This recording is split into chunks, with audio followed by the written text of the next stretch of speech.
Alright, clearing out my tool from whatever monster I was looking at last time. I don't recall what it was. Let's get right into this. We have the Core Spawn Seer, which is a medium aberration with 17 AC. And we have 18 D8 with an 18 Constitution, 19 Wisdom, and 16 Charisma. This monster is supposed to be a CR 13, and that is it for the base stats. Next, we'll jump into the skills section here and see that we actually have 4 saving throws, Dex, Intellect, Wisdom, and Charisma, and we'll come over here to the offensive section and pop that in for an effective +2 AC bonus because of how many saving throws the Core Spawn Seer has. Next, we'll skip over skills, it only has perception, and then we will also skip damage immunities because it's only immune to psychic. After that, we don't care about the rest of the information, and we will move right down into the trait section of this monster. First off, we have Earth Glide. The Seer can traverse through magically unworked earth and stone. While doing so, the Seer doesn't disturb the material it moves through, so basically it's just kind of like a ghost except through earth. There's really no effect to the Earth Glide, so we don't have to worry about adding that in. On the other hand, though, we do have magic resistance. We are gaining an additional +2 effective AC bonus on top of the ones from the saving throws, giving us a +4 bonus now. And our Seer's AC has gone from the 17 to an effective 21, which is bumping up our DCR quite a lot. Already we're at a DCR of 9 so far. Now that we've taken a look at the trait section, let's take a look at the actions and see what we have for our monster here. On top of that, we also have a reaction we'll take a look at after the actions. So first off, we have a multi-attack of, let's see here, the Seer uses Fission Staff twice, Psychedelic Orb twice, or each one once.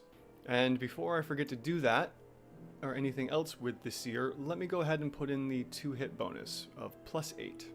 So we'll shift that from a 5 to an 8, and gives us a small CR bonus already, as we can see here in the dark red. And our Fission Staff will do, let's see, 9.5 bludgeoning damage plus 18 radiant damage, and the target is knocked prone. Next we have Psychedelic Orb. The Seer hurls a glimmering orb at one creature can see within a certain range. Target must succeed on a wisdom save or take 27.5 damage and suffer a random condition until the start of the Seer's next turn. Alright, so first of all, at one creature. So we're only dealing damage to one target. And oddly enough, it's doing pretty much the same amount of damage as the Fission Staff. Actually, it's doing exactly the same amount of average damage. 27.5 from both attacks. So honestly, when we get to the multi-attack, skipping over the rest of Psychedelic Orb for a moment, it doesn't matter what attack that the Seer does, it's going to do the same regardless.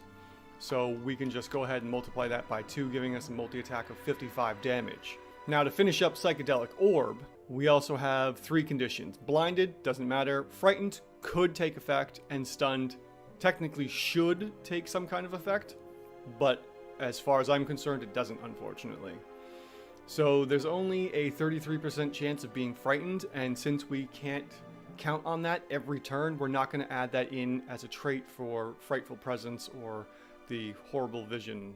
And with that out of the way, this is pretty much all our Seer can do for attacks. So the shortcut is just going to be copying the multi-attack and multiplying it by 3 for 3 rounds of combat. That's averaged out into the full attack action here and pushed over to the DPR section of the offensive block. And so far we're seeing a CR 9. I believe this is supposed to be a CR 13, if I remember. We're really behind, and this is completely overrated so far. Let's take a look at the reaction and see what we have here. Fuse damage. When the Seer is hit by an attack, it takes only half of the triggered damage. The first time the Seer hits with a melee attack on its next turn, the target takes an extra 1d6 radiant damage. Alright, so let's think about this for a minute. When the Seer is hit by an attack, it takes only half of the triggered damage. Alright, so it's always going to be getting hit. So if this Seer is being faced as an epic encounter or regardless, it's going to take half damage from one attack. Then, since it's only the one attack, we can't really count that in as any kind of trait around here or even a resistance. So we're going to skip over that because it's only one out of many attacks. And we'll see here that we can add in an extra 1d6 radiant damage. So let's go ahead and add this into the multi-attack. And we'll say this is an additional 3.5 points of damage. I already knew this wasn't going to be anywhere near the amount of damage we would need for this. So what's going on? At the moment, we are looking at a DCR, OCR, and regular straight CR 9 across the board. We have 9s all the way across. Doesn't matter what we're doing here. There's got to be something missing. And the only other thing could potentially be the damage immunities here. And if we throw that in, let's just see what happens. We only jump up to a CR 11. I'm not seeing anything here that's suggesting this should be a CR 13. Because there's only the one damage immunity. There's no real way that this could possibly be anything higher. I don't understand what's going on here. The only thing I could think of is maybe these conditions here are doing something from Psychedelic Orb. But there's not enough to say, okay, this is always going to be happening. Especially with the fission staff here and something being knocked prone. Technically, the first attack would be having someone standing on their feet, and then the second attack would be knocked prone, giving advantage. So only half the attacks are getting advantage if you're using the fission staff all the time. As far as I'm concerned, this creature here is a CR9 as far as I'm aware. The only other possibility here is that you're using the Psychedelic Orb all the time, and I see that the target must succeed on a DC 19 Wisdom save. So let's just modify this a little bit and use the 19 instead. If you're using the Psychedelic Orb all the time, then we're looking at a CR of 10, and our OCR actually does go up a little higher. So if the Seer is going to sling the orbs and hurl these things at targets, we're going to see a little bit more damage. But beyond that, we're still shy of the CR 13 that's printed in this book over here.